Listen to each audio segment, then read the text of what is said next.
Le litre du Super 91 a connu une augmentation de 100 francs CFA depuis le samedi 11 février au Burkina. L'annonce avait été faite la veille par le secrétaire général du Premier ministère. Constat et réaction des Vagavillois à suivre dès l'entame de ce journal. Aucun agent des forces de défense et de sécurité ne doit rester en marge du combat pour la restauration de l'intégrité du territoire. Propos du capitaine Ibrahim Traoré à l'endroit des commissaires de police lors de leur conférence jeudi dernier. Le capitaine de police à la retraite Almissi Ouedraogo a réagi suite à ces propos. Il soutient que la police est déjà engagée au front. Les explications d'Almissi Ouedraogo à suivre au cours de ce journal. Et puis dans ce journal, nous serons avec la société Abdoul Service international pour découvrir sa nouvelle cité HLM. C'est une cité bâtie sur une superficie d'1 hectare à Bargo dans la commune de Saba. Vous verrez les images de ce joyau dans quelques minutes. Bonjour et merci de nous rejoindre sur True TV. Le gouvernement l'avait annoncé ce vendredi 10 février. Ce samedi, le prix du litre du Super 91 est passé de 750 à 850 francs CFA. Une de nos équipes a sillonné quelques stations-service de la ville de Ouagadougou. Pendant que certains usagers expliquent qu'ils s'attendaient à cette hausse, d'autres plaident pour la réduction du prix du Super 91. Toutes les réactions dans ce reportage de Mamidriana Kamabou. Le prix des hydrocarbures a connu une nouvelle hausse entrant en vigueur pour compter ce samedi 11 février 2023. Une augmentation de 100 francs sur le Super 91 a été constatée dans cette station. Le gasoil, lui, reste inchangé. Le prix du Super 91 passe donc de 750 francs CFA à 850 francs CFA. Pour certains, cette hausse de prix n'est pas une surprise vu que certains pays de la sous-région avaient déjà augmenté le prix du carburant à la pompe. L'augmentation du Super 91, nous avons constaté que dans toute la sous-région, l'augmentation c'est une réalité. Partout, on ressent que partout on augmente. Donc, ça ne nous surprend pas, on ne devrait pas être étonné. L'annonce de l'augmentation du prix de Super 91 a été faite vendredi par le secrétaire général du Premier ministère. Et depuis cette annonce, la pilule est dure à avaler pour d'autres usagers qui estiment que vu la situation socio-économique que traverse le Burkina Faso, le gouvernement doit revoir cette hausse. Ce matin, j'ai constaté à plusieurs reprises une augmentation vertigineuse. Vraiment, il faut dire que je ne suis vraiment pas satisfait de cette augmentation. En tout état de cause, je suggère que l'État revoie un peu l'augmentation du prix des carburants. Vous-même, vous savez, c'est très difficile. Déjà même que c'était à 700 là, 750 là, c'était pas facile. Maintenant à 850, bon, honnêtement, c'est difficile. Si on pouvait revoir en tout cas, diminuer à nouveau, sinon c'est pas simple. On rappelle, la dernière augmentation du prix des hydrocarbures date du 18 août 2022 et était de 35 francs CFA pour le Super 91. Le litre de gasoil, quant à lui, a été augmenté de 30 francs CFA. Retour dans ce journal sur les propos du chef de l'État lors de la conférence des commissaires de police tenue les 9 et 10 février dernier.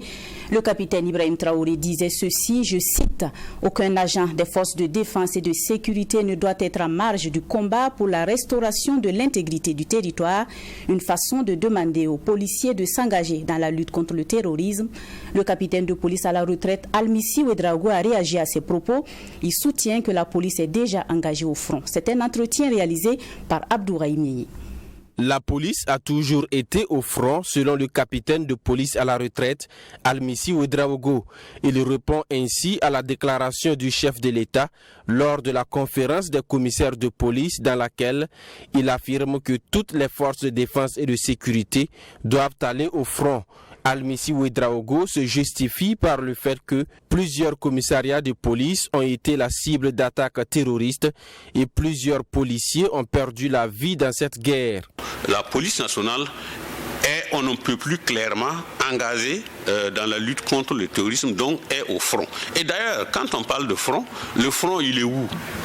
Le front est où? Par rapport à cette guerre asymétrique qui nous secoue depuis pratiquement 7 ans, tout le territoire national doit être considéré comme étant un front ouvert. Donc le policier, partout où il est, dans son service, doit se considérer comme étant au front parce qu'à tout moment, il peut faire de mauvaises rencontres, il peut avoir de mauvaises visites de la part de ces hommes armés. Almissi Ouedraogo apprécie la décision du président de la transition de réorganiser les zones d'intervention de la gendarmerie et de la police. Pour lui, il faut utiliser de manière rationnelle les combattants afin d'assurer un meilleur maillage du territoire. Parce que si vous concentrez par exemple 2 services de police, 2 services de sécurité, à savoir police, gendarmerie, dans une seule localité, alors qu'il y a d'autres localités aussi sensibles qui sont dans le besoin.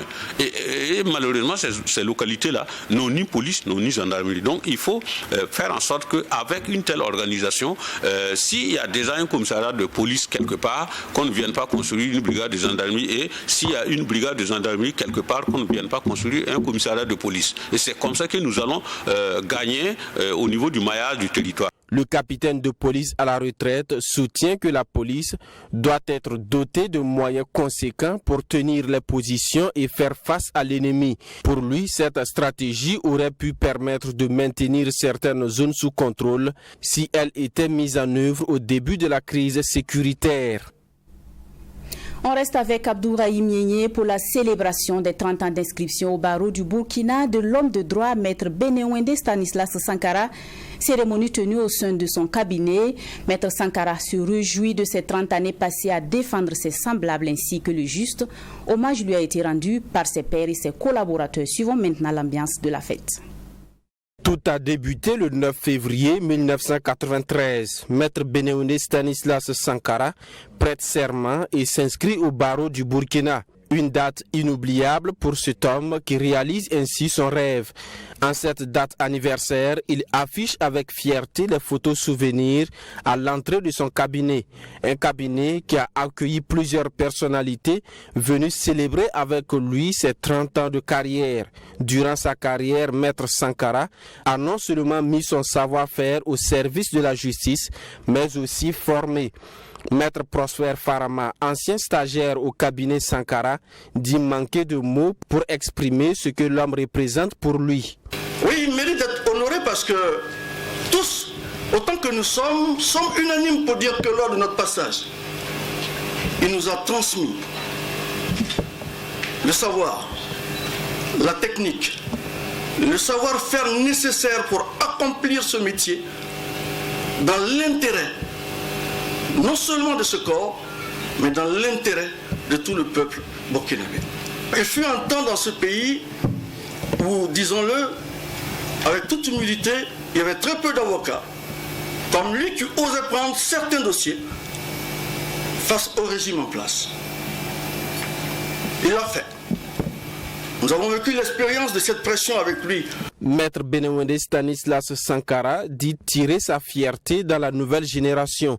Il estime que la relève est assurée et pour sa part affirme sa disponibilité à rester aux côtés des plus jeunes pour participer à garantir une justice équitable aux justiciables.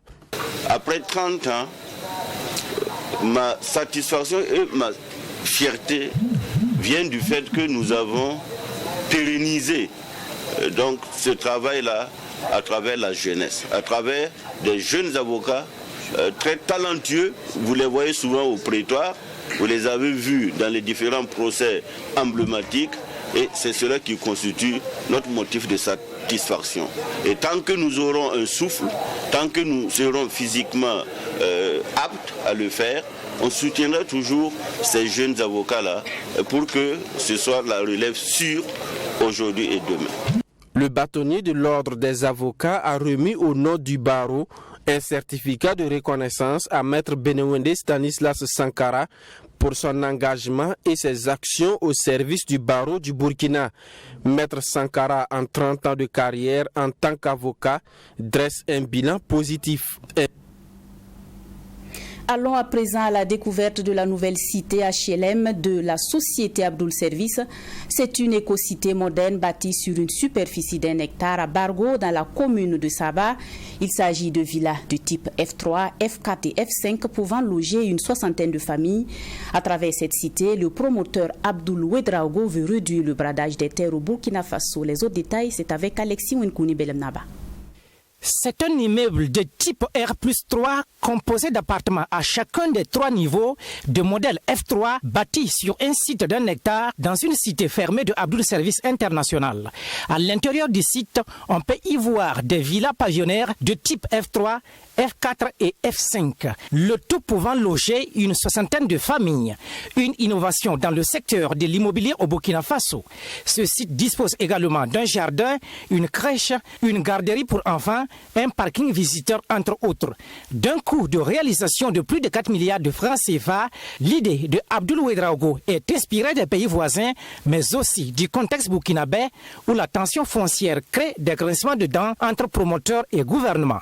Nous avons essayé d'initier la même chose au Burkina pour permettre quand même aux Burkinabés de voir la réalité de la promotion immobilière. Quand on dit ça, c'est que ça veut dire que nous prenons 1 hectare pour faire loger 60 familles. Pourtant, si c'est dans les cités ordinaires que nous avons l'habitude de faire, 1 hectare, nous avons au moins 16 familles ou 17 familles que nous mettons. Pourtant, ici, nous avons fait 1 hectare avec des HLM qui doivent permettre de loger plus de 60 familles et des villas pavillonnaires. Encore aussi plus une crèche, une maternelle. Ce site dispose en plus d'une voie bitumée pour faciliter l'accès aux résidents. Ces résidences offrent un véritable confort avec un dispositif de sécurité pour les résidents. Sinon, pour le coup, je ne pense pas qu'il y a des problèmes. Il y a des villas de 50 en allant à 75 millions. Il y a des villas de 75 à 90 millions. Là, vous rentrez dans nos cités ordinaires, vous avez 60 villas, 60 gardiens. Pourtant, dans une cité fermée comme ça, vous avez 60 familles, 4 gardiens. 2 gardiens au niveau de la porte entrée et 2 gardiens de la porte secours. Donc vous voyez déjà même que ça montre déjà jusqu'à tel point l'avantage de la cité fermée. Ces résidences s'arrachent déjà et semblent prisées. Bouraïma Maïga, directeur sportif de Salitas FC, en apprécie pour se protéger. Dire que déjà j'ai pris déjà 6 voilà, pour eux. Voilà, nous tous, on sera là avec Edmond Tabsoba quand je l'ai appelé seulement directement, il l'a dit avec ses amis, ça lui fait plaisir, je lui ai envoyé des images. Et donc je pense que c'est un cadre comme là où ils sont actuellement. C'est vraiment moderne, il y a tout ce qu'il faut pour qu'ils soient à l'aise quand ils viennent dans leurs vacances. Cette cité HLM n'est qu'une première dans la promotion immobilière au Burkina Faso. Le PDG du Abdoul Service International ambitionne mettre en place ce genre de projet dans 4 autres sites dans la ville de Ouagadougou ainsi qu'à Bobo Dioulasso. Cela fait plus de 10 ans que Abdoul Ouedraogo exerce dans la promotion immobilière. Il a logé plus de 15 000 personnes. Il invite les autres promoteurs immobiliers à emboîter le pas dans ce modèle nouveau dans un contexte où les terres deviennent de plus en plus rares. Nous entamons la page culture de ce 13h. La 3e édition de la nuit culturelle et artistique s'est tenue vendredi dernier. Cette nuit est dédiée aux acteurs qui soutiennent la culture au Burkina Faso. C'est une initiative de la Confédération nationale de la culture pour récompenser ceux qui font de la promotion de la culture leur cheval de bataille. La nuit aura tenu toutes ses promesses, comme nous le dit Hassane Sawadgo dans son reportage. Nuit de reconnaissance et d'hommage pour les intermédiaires de la culture au Burkina Faso. En effet, ces intermédiaires, pour la plupart méconnus, ont vu leurs efforts dans l'accompagnement de la culture reconnue au cours d'une cérémonie le 10 février dernier. Placée sous le thème « Quel accompagnement des médias pour les produits culturels ?», cette soirée a vu la présence du ministre en charge de la culture, des arts et du tourisme. C'est une soirée de reconnaissance et donc il sied de féliciter tous les récipiendaires ce soir, tous ceux donc auxquels la CNC a décidé de décerner des prix ce soir pour toute la contribution qu'ils ont pu apporter donc, au monde de la culture de façon générale. Je pense aujourd'hui que c'est grâce à toutes ces contributions, ceux qui croient en la culture, qui croient en nos artistes, qui croient en nos créateurs, c'est grâce à eux aujourd'hui que la culture burkinabé reste debout, malgré bien sûr toutes les difficultés. Selon le président de la Confédération nationale de la culture, il était normal de reconnaître les mérites de ces acteurs qui soutiennent la culture au Burkina Faso. Vous savez que dans ce que nous faisons comme activité, les soutiens sont rares et difficiles à avoir. Alors, si on se contente de Ouaga, on ne récompensera que les acteurs de Ouaga qui animent la vie culturelle.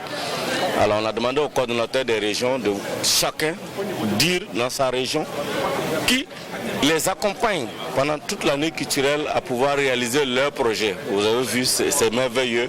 On découvre qu'au-delà des sponsors classiques, des mécènes classiques qu'on connaît, il y a des gens qui font des actions dans les régions. C'est à féliciter, on doit remercier toutes ces personnes-là, toutes ces belles âmes qui permettent à la vie culturelle de s'animer malgré la difficulté des crises que nous traversons. Des distinctions qui viennent comme une interpellation selon les lauréats. Je suis animé d'une très très grande joie. Je suis vraiment très content. Simplement le fait que, en tout cas, les gens de la culture, les gens de ma région ont pensé à moi que ce que je fais est vraiment salutaire. Vraiment, je suis très content. Au niveau de la culture, je suis prêt, en tout cas, à les soutenir. Ça me rappelle vraiment le défi qu'en tant que Burkinabé, je dois relever. Comme on dit, chacun a une mission sur la terre. Et moi, j'ai opté vraiment de m'investir beaucoup dans la culture, d'accompagner la culture tant que je le peux, parce que je suis moi-même un pur produit de la culture. Voilà, je fus, je dirais, manager d'artistes. Je connais ce que les artistes vivent. Je connais un peu ce que ce monde musical vit. Donc tant que je peux, voilà, je fais tout possible pour les accompagner. Donc je pense que c'est dans ce sens que la reconnaissance est venue aujourd'hui, ce soir. La Confédération nationale de la culture est une organisation de la société civile culturelle. Elle regroupe 6 fédérations et plus de 17 associations dans les 13 régions du Burkina Faso. Rejoignons à présent l'association Citala à Bobo Dioulasso pour la mise en œuvre de son projet d'accompagnement psychosocial à l'endroit des détenus mineurs de la maison d'arrêt et de correction de Bobo Dioulasso. Durant un mois, l'association Citala a formé 38 détenus mineurs en percussion, en danse et en peinture. L'objectif est de permettre aux détenus, une fois libérés, de s'insérer aisément dans la société. Les images avec Joseph Koudou. Des formations en théâtre, en danse, en percussion et vocalise. C'est ce qui explique ce projet d'accompagnement psychosocial à l'endroit des jeunes détenus de la maison d'arrêt et de correction de Bobo Dioulasso. L'objectif visé est de permettre une réinsertion sociale à ces jeunes détenus une fois libérés. Une initiative à mettre à l'actif de l'association Citala de Bobo. Un projet de sensibilisation et à cet endroit-là qui est un endroit spécial où ça peut être la maison de tout le monde au mauvais moment ou au mauvais endroit. Donc Citala ayant travaillé avec les enfants en situation de rue, la rue et la prison, l'alternative c'est la rue. Et du coup nous avions pensé et amener ce projet ici. Et nous avons trouvé que l'art et la culture peuvent apaiser et transformer quelqu'un ici même dans ce moment de difficulté. Notre attente c'est de pouvoir les garder, les accompagner comme une pépinière culturelle et à pouvoir aller sensibiliser dans les zones de difficulté. Et aussi cela peut être même une source d'économie pour la prison de la Macébé et aussi apporter un peu de bienveillance à ceux qui sont là. La prison ça nous tient à cœur parce que tout le monde a besoin d'être inséré. Donc nous pensons que ces enfants vont sortir demain. Comment ils peuvent être des vrais Burkinabés intègres. Une initiative louée par la garde de la sécurité pénitentiaire. Ils n'ont pas manqué d'interpeller les autorités pour un accompagnement. Ces gens d'initiatives sont louables et salutaires parce que déjà ça apporte beaucoup de choses pour d'abord la sécurité de la maison d'arrêt de correction de Bobo Dioulasso. Si les détenus sont apaisés par la culture et large, je pense que ça apporte un plus à la sécurité et nous sommes tranquilles. Une chose est vraiment de les former en prison, mais une autre chose est de pouvoir les accompagner et une fois sortis. Vous savez, les conditions de la prison et puis au dehors, ce n'est pas la même chose. On peut avoir des choses facilement en prison, mais lorsqu'on sortira, il faudra soi-même se battre pour quand même avoir une certaine aisance. Et nous comptons aussi sur les autorités qui étaient présentes aujourd'hui, les autorités culturelles qui étaient présentes, à quand même nous accompagner à ce que la réinsertion sociale des détenus mineurs soit une réalité. Ils sont au total 38 jeunes détenus à bénéficier de cette formation qui a duré 1 mois. Une formation sanctionnée par des attestations. On termine avec le lancement officiel des compétitions des phases régionales de l'USUBF saison 2023-2022. C'est le gouverneur de la région du Centre qui a procédé jeudi dernier au lancement des activités de la région du Centre. Ces activités sportives se dérouleront sur 2 mois et comptent 7 disciplines. 58 établissements secondaires et 23 universités et grandes écoles se sont inscrits pour la compétition. Yassine Sawadgo pour plus de précisions. C'est parti pour l'UCBF, saison 2022-2023 dans la région du Centre. Durant 2 mois, plus de 700 équipes des lycées et collèges, mais également des universités et grandes écoles vont rivaliser dans cette discipline, à savoir le volleyball, le basketball, le football, le handball, le judo, la lutte et l'athlétisme. Placé sous les signes du vivre ensemble, le top départ a été donné par le gouverneur de la région du Centre. Comme vous le savez, le sport, au-delà des avantages qu'il procure au niveau de nos enfants, eh bien, il permet à nos établissements universitaires de se retrouver, voilà, de se frotter, d'échanger. Et ce que nous souhaitons. Et à travers, bien sûr, ces activités sportives de l'UCBF, nous entrevoyons le vivre ensemble. Parce que quand les établissements vont se retrouver, forcément, ils vont se frotter, ils vont jouer ensemble, ils vont donc vivre ensemble. Et c'est donc une expression de vivre ensemble à travers ces activités que les populations de la région du Centre doivent pouvoir entendre à travers ces compétitions. Selon le comité d'organisation des activités de l'Union des sports scolaires et universitaires du Burkina Faso, c'est toute une grande joie de tenir ces activités pour le bonheur des élèves et étudiants, malgré la situation que traverse le Burkina Faso. Dans la région du Centre, même si nous arrivons à organiser les activités entrant dans le cadre de l'UCBF 2022-2023, quelque peu dans la sérénité, il n'en est pas de même pour certaines régions.